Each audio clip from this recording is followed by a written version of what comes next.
हाय दोस्तों, आपने ये क्वेश्चन बहुत बार देखा होगा।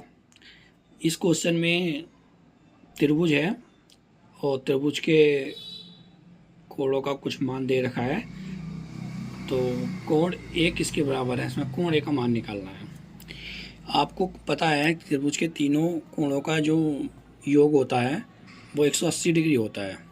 तो त्रिभुज के जो तीनों कोण हैं उनका योग 180 होगा, 180 डिग्री।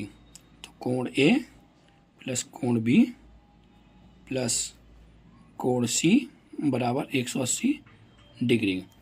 तो इसमें हमें कोण ए प्लस कोण सी का मान 140 डिग्री दे रखा है।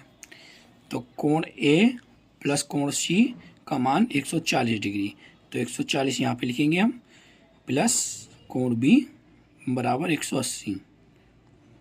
अब कोण बी का मान यहाँ से निकाल लेंगे हम। तो कोण बी का मान आ जाएगा 40 डिग्री सेल्सियस, 40 डिग्री सही है। 40 डिग्री यहाँ पे इसका मान आ जाएगा कोण बी का।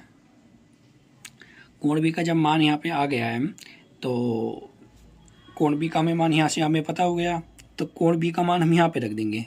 उसने सवाल ने पूछा कोण ए का मान किसके बराबर होगा, तो जब कोण ए का बी का मान यहाँ पे रख देंगे तो कोण ए का मान स्वतः ही आ जाएगा। तो लिखेंगे हम कोण ए प्लस 3 कोण बी बराबर 180 डिग्री।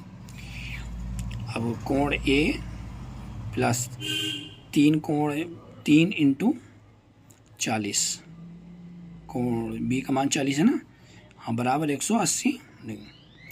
कोण ए बराबर कितना हो जाएगा, 180 में से 120 घटाएंगे 60 डिग्री। ये आंसर हो जाएगा आपका। तो ऐसे ही आप और सवालों को देखने के लिए और समझने के लिए चैनल को सब्सक्राइब करें और लाइक करें। Thank you.